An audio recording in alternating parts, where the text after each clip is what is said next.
ام المومنین حضرت سیدہ عائشہ صدیقہ رضی اللہ تعالی عنہا فرماتی ہے کہ حضور صلی اللہ علیہ وسلم نے 15ویں شعبان کو 2 رکعت نفل پڑھے اور دوسری رکعت میں لمبا سجدہ فرمایا جو کہ فجر تک جاری رہا۔ مجھے خدشہ ہوا کہ حضور صلی اللہ علیہ وسلم کہیں حالت سجدہ میں وصال تو نہیں فرما گئے۔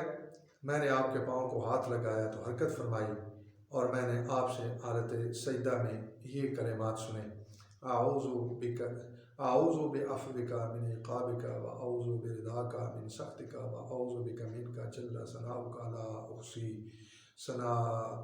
ثناء علیک انت کما اثنیت علی نفسک۔ نماز سے فارغ ہو کر حضور نبی کریم صلی اللہ علیہ وسلم نے حضرت سیدہ عائشہ صدیقہ رضی اللہ تعالیٰ سے فرمایا، ان کلمات کو یاد کر لو اور دوسروں کو ان کی تعلیم دو۔ اس حدیث پاک کی روح سے شب برات کو کلمات مذکور کا ورد اور خاص طور پر حالت سجدہ میں سنت نبوی ہے۔ سنن بیقی میں ہے، حضرت علی مرتضیٰ شیخ خدا کرم اللہ وجہ الکریم فرماتے ہیں کہ میں نے دیکھا رسول اللہ صلی اللہ علیہ وسلم نے اس رات کو 14 رکعت نوافل ادا فرمائے اور ہر رکعت میں سورۃ فاتحہ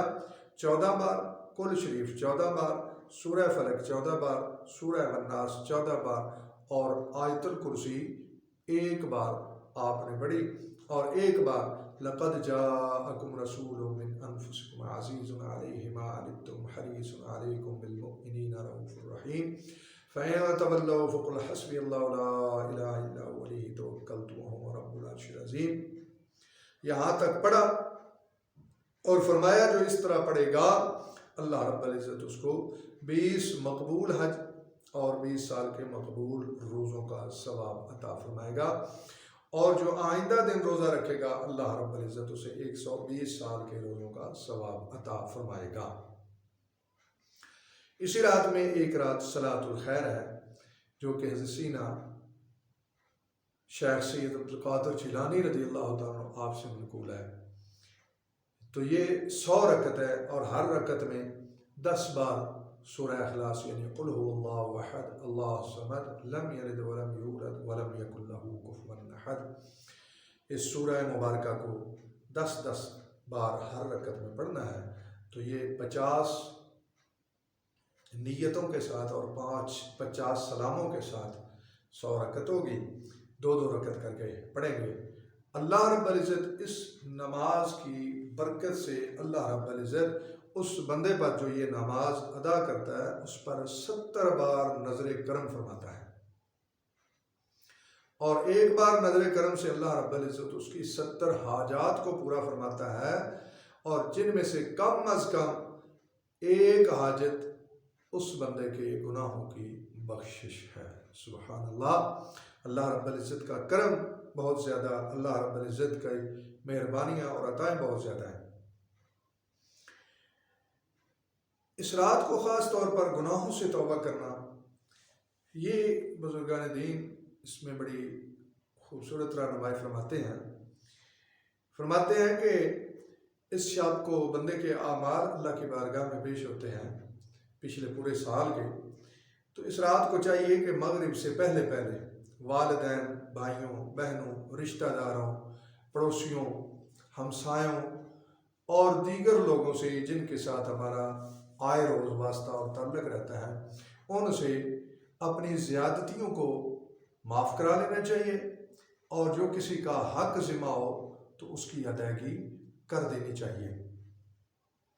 یا پھر صاحب حق سے اس کی معافی مانگ لینی چاہیے، تاکہ اعمال جب اللہ تعالیٰ کے بارگاہ میں پیش ہوں تو بندوں کے ساتھ زیادتیوں کے گناہ دھل چکے ہوں۔ تو حضرت محترم، ہم لوگ عبادات میں تو کثرت کی کوشش کرتے ہیں کہ زیادہ سے زیادہ عبادت کریں، مگر جن لوگوں کے ساتھ ہم زیادتی کرتے ہیں، جن لوگوں کے ہم حقوق دبا جاتے ہیں، اس طرف سے ہم بہت غفلت کرتے ہیں۔ حالانکہ یہ نہیں ہونا چاہیے، اپنے حق پہ شاکر رہنا چاہیے، اپنے حق پر ڈٹ کر رہنا چاہیے، مگر دوسرے کا حق نہیں کھانا چاہیے۔ یہ دنیا میں بندہ دینے دار ہے،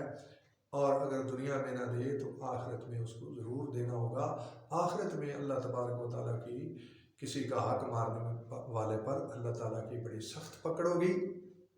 اس لیے آخرت میں یہاں پر تو جس کی چیز ہے اس کو وہ چیز واپس کر دی جاتی ہے، آخرت میں چیزیں تو نہیں ہوگی نا، تو پھر کیا ہوگا کہ بندے کو اپنی نیکیاں دینا پڑیں گی، اور جب نیکیاں ختم ہو جائیں گی تو پھر دوسروں کے گناہ اس بندے کو اپنے ذمے لینا ہوں گے، وہاں پر گناہ ذمے ڈال دیے جائیں گے، اور پھر بالآخر وہ بندہ جہنم کا ایندھن بن جائے گا۔ تو اس لیے دنیا میں ہمیشہ اس بات کا خیال رکھیں کہ دوسروں کا حق جو ہے اس کو مارنے سے حتی الوسع گریز کریں، اس سے دور بھاگیں، اس سے بالکل کبھی بھی اس بات پر رضامند نہ ہوں کہ میں کسی بندے کا حق کھاؤں۔ اسی طرح اس شام میں غفور الرحیم سے اپنے تمام گناہوں کی معافی مانگ لینا چاہیے۔ توبہ کے لیے 4 چیزیں علماء کرام نے بیان فرمائی ہیں۔ سب سے پہلے اللہ کریم کی بارگاہ میں اپنے گناہوں کا اعتراف کرنا۔ گناہوں کا اعتراف کیا ہے؟ یہ کہنے کی ضرورت نہیں کہ یا اللہ میں نے چوری کی ہے، یا اللہ میں نے ڈاکہ ڈالا ہے، یا اللہ میں نے شراب پی ہے، یا اللہ میں نے زنا کیا ہے، یہ کہنے کی ضرورت نہیں ہے۔ صرف یہ کہنا چاہیے کہ یا اللہ تو جانتا ہے کہ میں گناہ گار ہوں، اتنا کافی ہے۔ یا اللہ تو جانتا ہے کہ میں گناہ گار ہوں، اور میرے گناہوں کو تیرے سوا کوئی معاف کرنے والا نہیں، میرے گناہوں کو اگر معاف فرمائے گا تو ہی اپنے کرم کے ساتھ، اپنے رحم والے معاملے کے ساتھ میرے گناہوں کو معاف فرمائے گا۔ تو اپنے گناہوں کا اعتراف، پھر گناہوں پر سخت ندامت، شرمندگی کا اظہار کرے کہ یا اللہ میں شرمندہ ہوں کہ میں نے بھول کر گناہ کیے، تیری نافرمانی کر بیٹھا، اور بندہ رو کر رب سے اپنے گناہوں کی معافی مانگے۔ اور تیسرا، آئندہ گناہوں کے نہ کرنے کا عہد کرے۔ یا اللہ مجھے معاف فرما دے، آئندہ میں گناہ نہیں کروں گا، میں گناہوں سے توبہ کرتا ہوں، جو ہو گئے ان سے بھی توبہ کرتا ہوں، اور آئندہ گناہ کرنے سے بھی توبہ کرتا ہوں۔ اور پختہ اور سچا وعدہ کرے، یہ نہیں کہ سجدے میں پڑھے اور معافی مانگے کہ یا اللہ آئندہ میں رشوت نہیں لوں گا، اور صبح اٹھ کر دفتر میں جائے تو پھر جہاں پر چھوڑا تھا وہیں سے شروع کرے، تو پھر ایسی توبہ کا کیا فائدہ ہے؟ در دل گناہ بر زباں توبہ، بری توبہ، تو یہ ایسا معاملہ بن جاتا ہے کہ دل میں یہ شوق بھی ہے کہ میں گناہ کروں، اور زباں پر بندے کے کیا ہے کہ توبہ ہے۔ تو ایسے نہیں ہونا چاہیے۔ آئندہ نہ گناہ کرنے کا پختہ عہد کرنا چاہیے، اور رب سے سچا وعدہ کرنا چاہیے۔ اور گناہ کی تلافی، مثلا نمازیں نہیں پڑھی تو حساب سے جب بندہ بالغ ہوا اس وقت سے لے کر اپنے گن لے کہ کتنے مہینے، کتنے سالوں تک، کتنے عرصے تک میں نے فرض نمازیں ادا نہیں کی، تو ان فرض نمازوں کو بھی ادا کرے۔ عموماً ہم لوگ یہ سمجھتے ہیں کہ نماز نہ پڑھنا کوئی گناہ نہیں ہے۔ دوستان ذی وقار، فرض نماز کو چھوڑنا گناہ کبیرہ ہے۔ فرض نماز کو چھوڑ دینا یہ گناہ کبیرہ ہے۔ آج اسی لیے تو ہمارے گھروں میں مصیبتوں کے انبار ہیں، پریشانیوں کے انبار ہیں، کہ ہم اپنے گھروں میں کسی نہ کسی مسئلے میں الجھے ہوئے ہیں۔ اس کی وجہ صرف اور صرف یہی ہے کہ ہم جو گناہ کرتے ہیں ہم اس کو گناہ سمجھنا بھی چھوڑ گئے ہیں، یعنی ہمارا تصور گناہ بھی جاتا رہا ہے۔ نماز نہ پڑھنا گناہ ہے، یعنی فرض نماز ادا کرنا یہ اللہ رب العزت کی رضا کا سبب ہے، اور اللہ رب العزت نے اس کا قرآن پاک میں بار بار حکم دیا ہے، نبی کریم صلی اللہ علیہ وسلم نے بار بار حکم دیا ہے۔ اس لیے نماز جو ہے اس کا ادا کرنا فرض ہے، اور ترک فرض جو ہے یہ گناہ کبیرہ ہے۔ اور رمضان المبارک کے جتنے روزے رہ گئے، نمازیں بھی پڑھے، رمضان المبارک کے بھی جتنے روزے چھوڑے،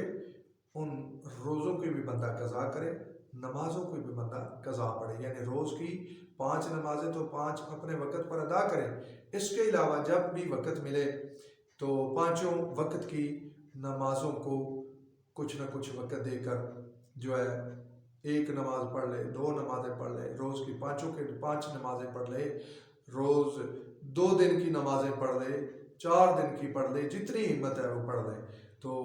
نمازیں بھی پڑھے اور اس کے بعد توبہ بھی کرے، اور قضا روزہ بھی رکھے، روزہ مکمل کرے اور اس کے بعد توبہ بھی کرے کہ یا اللہ میں جو ان کی تاخیر ہوئی ہے اس پر بھی تیری بارگاہ میں توبہ کرتا ہوں۔ تو جب بندہ توبہ کرے گا تو نبی کریم صلی اللہ علیہ وسلم نے فرمایا التائب من الذنب کمن لا ذنب لہ، جو بندہ گناہوں سے توبہ کر لیتا ہے وہ ایسے ہی ہے جیسے اس نے کوئی گناہ نہیں کیا۔ اللہ رب العزت ہمیں اس مقدس موقع پر، شب برات کے موقع پر اپنے تمام گناہوں کی معافی مانگ لینے کی اللہ توفیق عطا فرمائے، اور جتنی بھی ہماری عبادات فرائض رہ چکے ہیں، فرض نمازیں رہ چکی ہیں اور روزے قضا ہم نے کر دیے، نمازیں قضا کر دی، اللہ رب العزت ہمیں وہ بھی ادا کرنے کی توفیق عطا فرمائے۔ اس میں آخری گزارش کر کے میں اپنی گفتگو کو سمیٹ رہا ہوں کہ جب قضا کی نیت کریں گے تو ہم یوں کہہ سکتے ہیں کہ یا اللہ جو سب سے آخری فجر کی نماز کی قضا میرے ذمے ہے میں اس کو ادا کرتا ہوں، اللہ اکبر سبحانک اللہم، تو نماز مکمل کریں۔ زور کی اسی طرح جو آخری قضا زور جو میرے ذمے ہے، عصر کے پڑھتے ہوئے آخری عصر جو قضا میرے ذمے ہے، اسی طرح پانچوں وقت کی نمازوں کے جو فرض ہیں ان کو بھی ادا کرنا ہے، اور عشاء کے جو 3 وتر ہیں ان کو بھی ادا کرنا ہے۔ وطروں کی بھی قضا ہے، وطروں کو بھی چھوڑ دینا گناہ ہے، اور اسی طرح سے اللہ رب العزت کی ناراضگی کا سبب ہے۔ تو فرضوں کی بھی قضا، وطروں کو بھی قضا، اسی طرح رمضان مبارک کے روزوں کی بھی قضا کرنی ہے، اور ساتھ میں اللہ رب العزت سے استغفار پڑھ کر بخشش بھی مانگنی ہے۔ اللہ رب العزت ہم سب کو اعمال حسنہ اپنانے کی توفیق عطا فرمائے۔ وما توفیقی الا باللہ۔